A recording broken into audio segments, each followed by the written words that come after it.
ازاي الفترة اللي جاية التجار هيقللوا من التكلفة علشان يحاولوا يزودوا ربحهم وعشان ما يخسروش.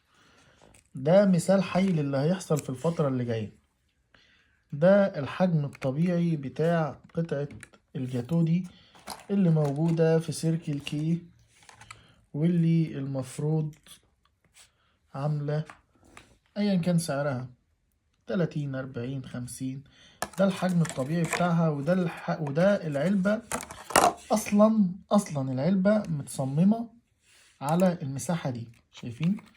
العلبة متصممة على الحجم ده. فهو هيعمل ايه بقى عشان يقلل التكلفة بتاعته؟